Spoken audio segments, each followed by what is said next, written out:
Hi, today let's make a not so monthly new hardware roundup. In today's episode we will have frames, we will have antennas, we will have flight controllers, and the best, probably the best, we will have the ExpressLRS on my workbench, finally! Yeah! Let's begin with one of the hottest topics of the 2021, the ExpressLRS. Look what I have. I finally yielded, went shopping to AliExpress and got me a set of ExpressLRS running on 2.4 GHz. This is the Happymodel Micro 2.4 GHz ES24TX, which is in this fancy, well, not really fancy because plastic is really super cheap on this thing, but still, it's a plastic and it's an electronic transmitter equipped with two ESP32s. One Semtech chip that is, well, you know, works with ExpressLRS, no problem. I have not flown this yet, but mainly because of the crappy weather on the outside, and this is supposed to be changed quite soon. If you have the TX, you also kinda need the RX, and I have chosen the EP1 version of the Happymodel because the EP1 is small. We will take a look at the size of this thing quite soon. It's small and it comes with two antennas that you can position wherever you want. Bear in mind there is also a teeny tiny with integrated antenna, but this is not something I was super interested. And just take a look how tiny the EP1 is. It's really like super. I'm not really sure if this is small or the Zepto receiver from Immersion RC Ghost. So I'm kinda hyped about finally putting the ExpressLRS to a good use on one of my drones and seeing what really the hype is about, but that will happen only after the weather really like settle to something flyable. Tomorrow, from the day I'm recording, not publishing, there will be a separate video about the build quality of those things, but this is, well, you know, this is the first video in the whole series. Like always, I also have a few flight controllers, and the first one is most probably the most interesting. This is the new Matek F765-WSE, the new generation of the previous, one of the best and the biggest and the most powerful flight controllers, F765 which currently is discontinued. I have this flight controller here in my Flax. As you can see, the Flax is even equipped with the pitot tube, but this is irrelevant. And comparing to the previous generation of the F765 is much smaller, has one less UART, but has a CAN bus. You cannot use the CAN bus with iNav, but this is a completely different story. And I'm already flying this airplane for a few weeks, and I have to say that I like how the new F765 is built. It's much simpler to manage, it's much simpler to connect because both halves of the flight controllers are connected with the single connector. There is a pretty big, there is a series of pretty big voltage stabilizers on these things, and it's much smaller than the previous generation, plus is equipped with the new gyroscope that is only supported with the iNav 3.0.2, because this is new hardware, and I have to say it's pretty nice. I like this flight controller quite a lot, and this is another reason that I like my Flax, but okay, the F765 WSE is the first of the flight controllers we will be talking about today. The next one is this one. This is something super traditional, something super standard, nothing fancy. This is Skystars F405, equipped, as you can see, I'm not sure you can see the numbers, this is F405 MCU, and this is designed to work almost out of the box with the DJI. You just plug in the plug and everything is working. Like I said, this is nothing special. Of course, the flight controller itself is rather super standard.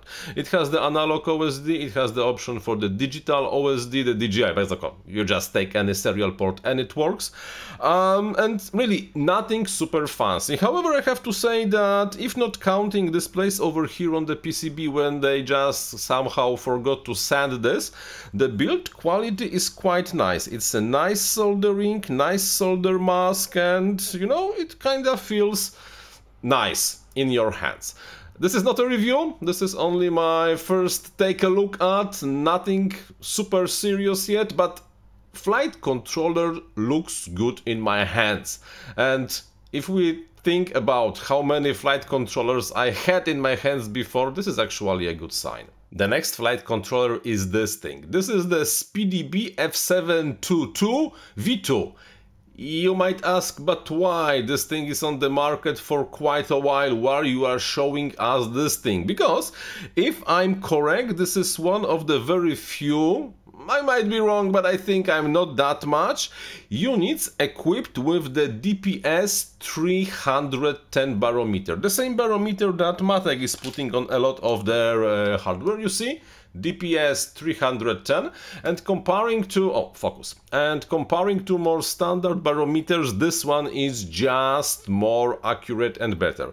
And besides that, super standard for the SpeedyBee. It has the integrated Bluetooth, it has the Wi-Fi, or only the Bluetooth, I always forget. So you can easily use this thing with the SpeedyBee app and be able to configure on the flying field without having to plug any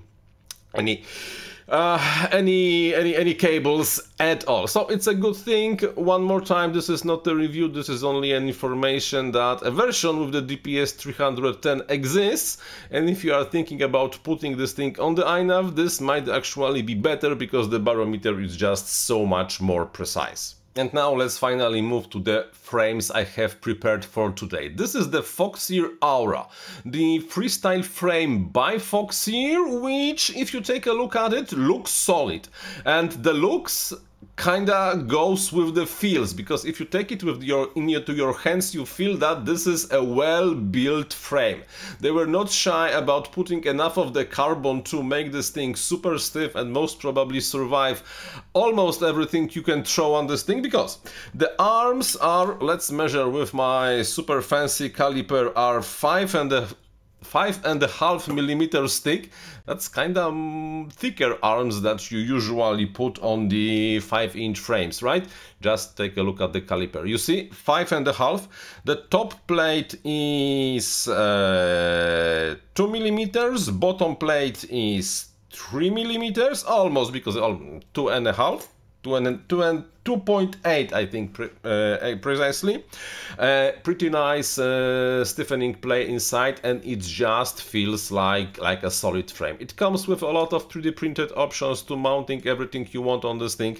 Some bumpers and the integrated holder for the FPV antenna and also the crossfire antenna over here. So really looks super durable and really should survive. And they took enough of the effort to put a nice bevel, a nice chamfer on the arms and all the other carbon parts. So it's not sharp, it's nice on the edges, so kind of feels like super nice product. The next frame I want to show you is this thing. This is something completely different. It's also a freestyler. It's also a 5-inch frame.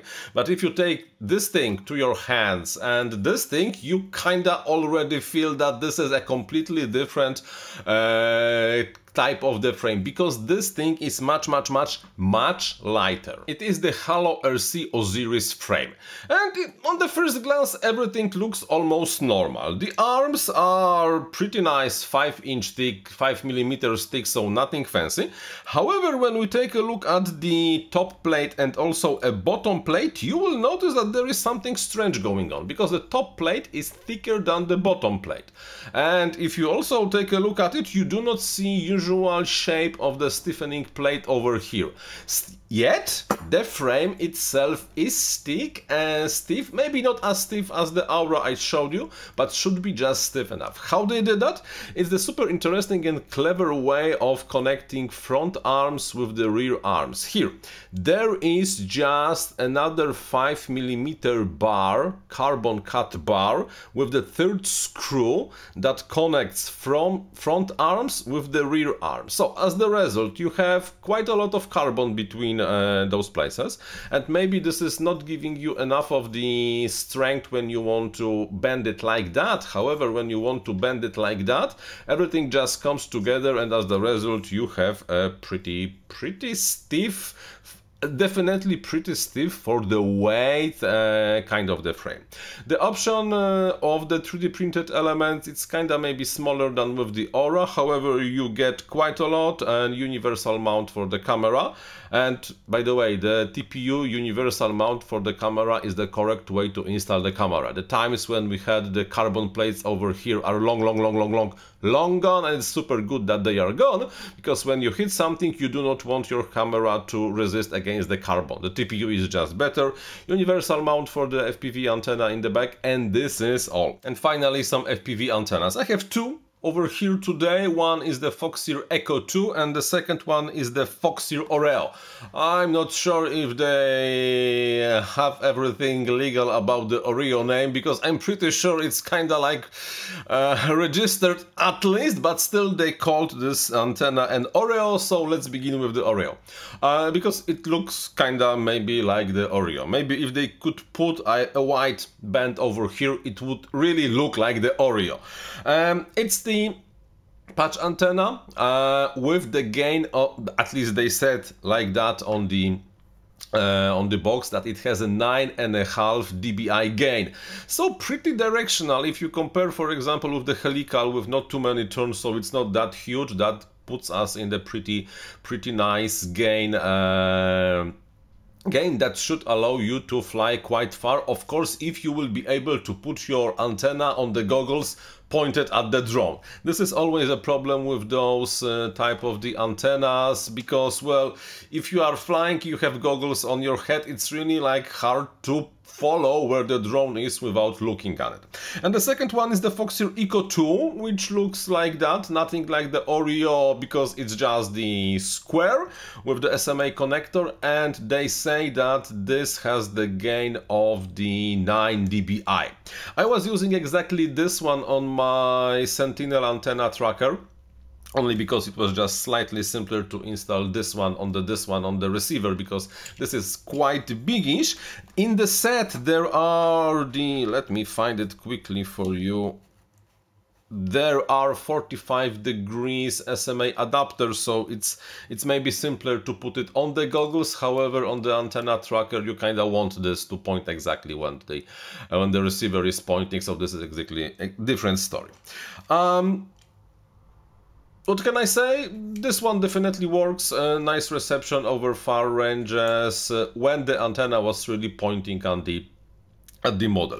The build quality is nice, nice plastic, nice looks if you are into those kind of the visuals, then maybe Oreo. If you are into more subtle visuals of your antennas, then maybe for the Echo. I'm personally more for the visuals of the Echo than the visuals of the Oreo. However, if you want to go slightly further, those are definitely antennas that you might take a look at. Quite small with enough of the gain that you will go further, yet probably the cone of the sensitivity, the reception area is quite wide, so you can kind of position your goggles in the general direction where you are flying to be able to utilize the directional antennas. I'm Paweł Spychalski, thank you very much for watching and happy flying!